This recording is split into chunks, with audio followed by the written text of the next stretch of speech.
Last video, we looked at variation, mutations, and how changes in the gene pool lead to microevolution and changes in a population.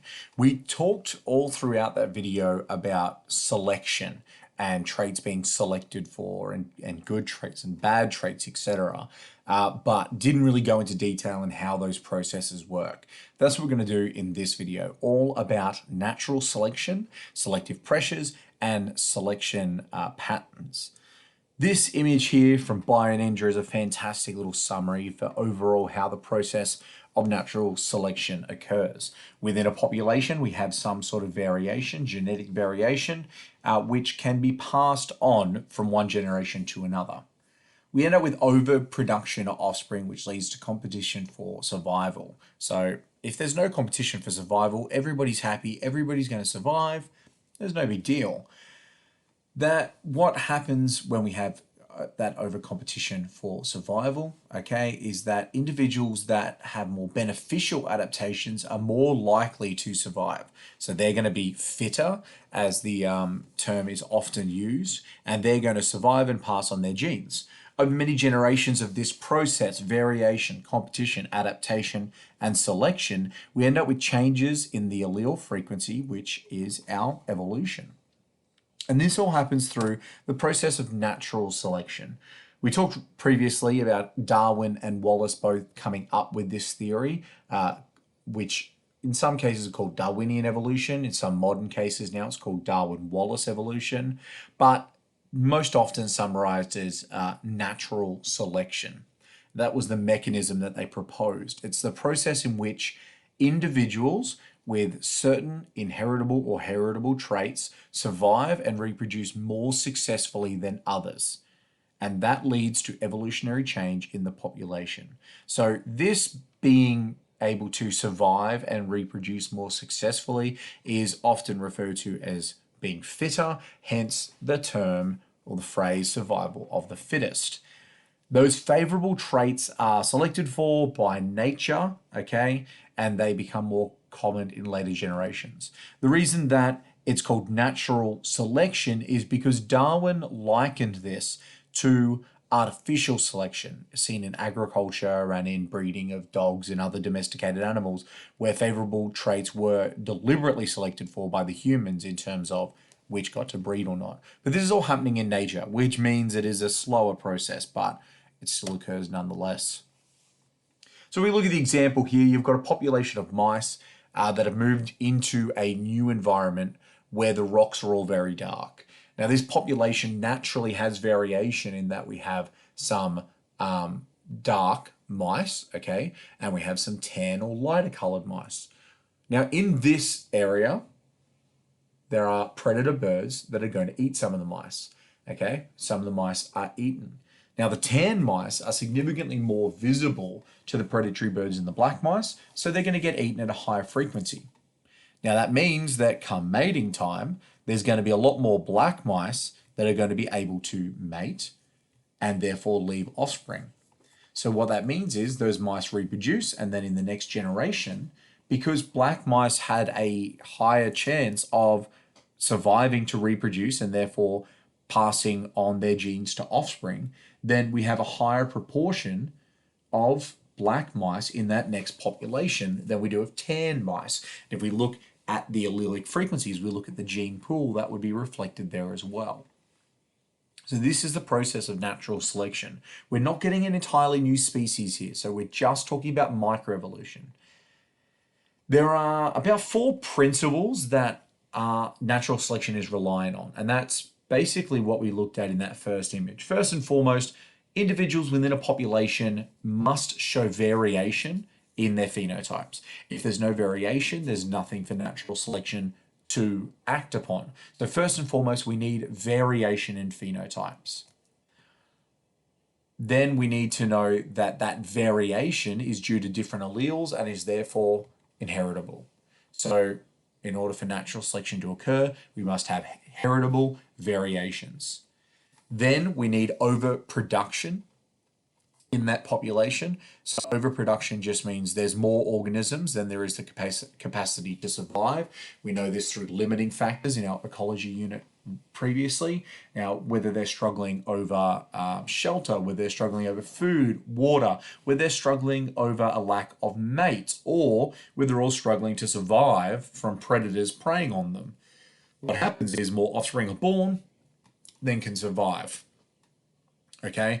And that means that only those that do survive are able to reproduce in the next generation. And so some individuals that have a trait that makes them more suited to their environment will be able to survive and reproduce better. That means they have a greater viability. Okay, these individuals with a higher viability, aka fitter, are better able to pass on the alleles to their offspring, and therefore they have an increased fecundity. They're going to have more offspring, and overall, these more viable individuals pass on more of their alleles. So the population at the end of this is going to have a shift in allelic frequency to show those that are, fitter in the long run.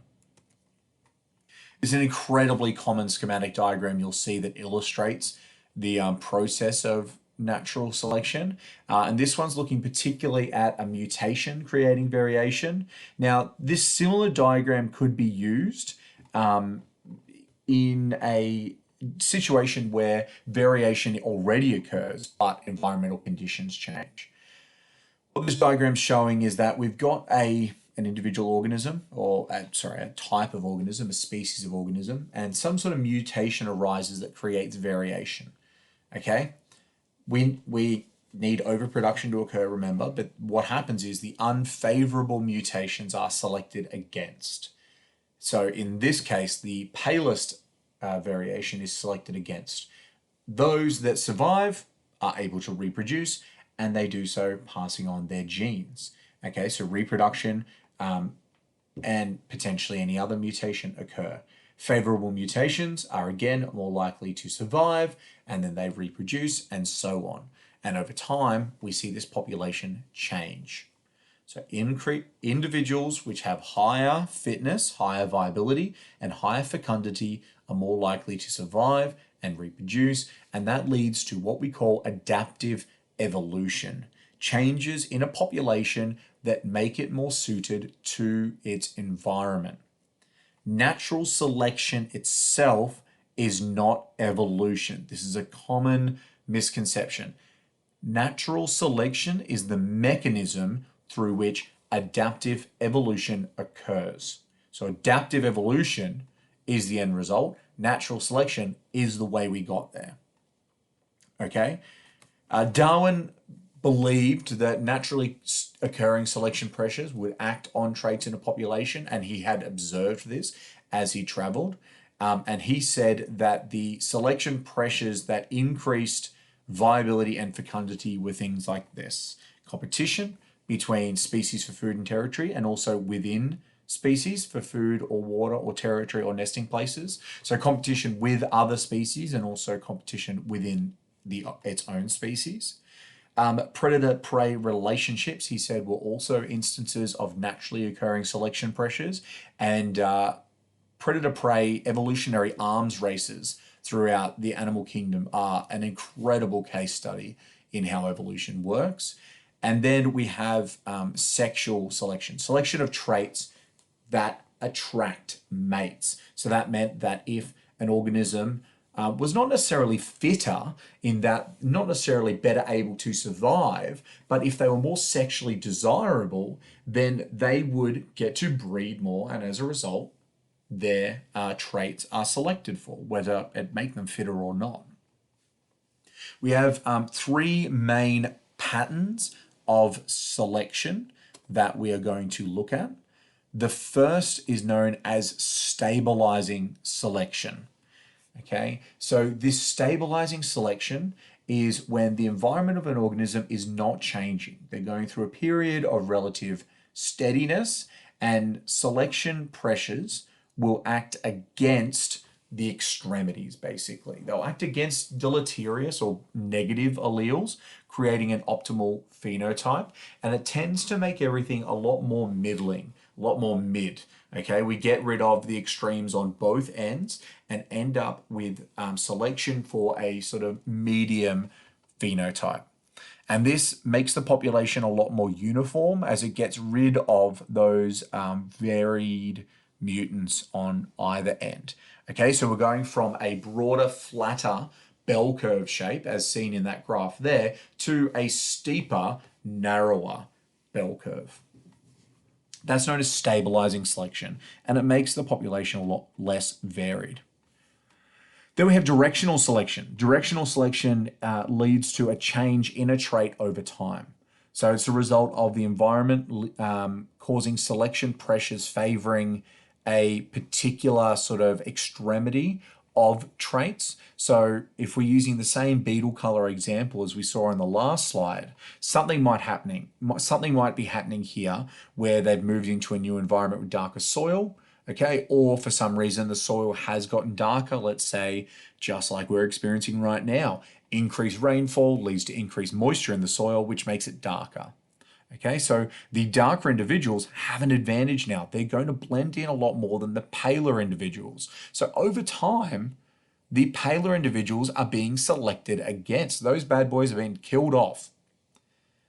And so as a result, the population shifts in a particular direction in terms of that trait.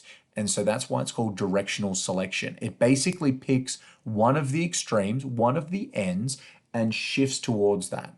So here we're going from a broad, sort of flatter bell curve that is more mid compared to the others, to a similar shaped bell curve, but sort of slanted and biased in one direction. So that's why it's called directional selection, because it is leading in one direction, either to either extreme.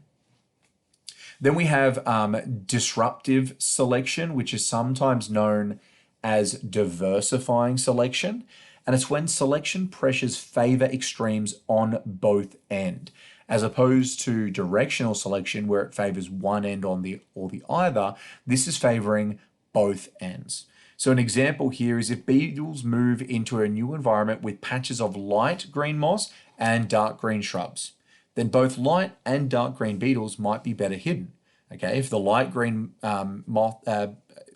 beetles are hanging out on the moss, they're going to be well camouflaged. If the dark green beetles are hanging out in the shrubs, they're going to be well camouflaged. But the middle green, the sort of, medium green beetles, they're not going to be able to hide and survive effectively in either to as much of a degree. So the middle green beetles are going to be selected against, they're going to be eaten more.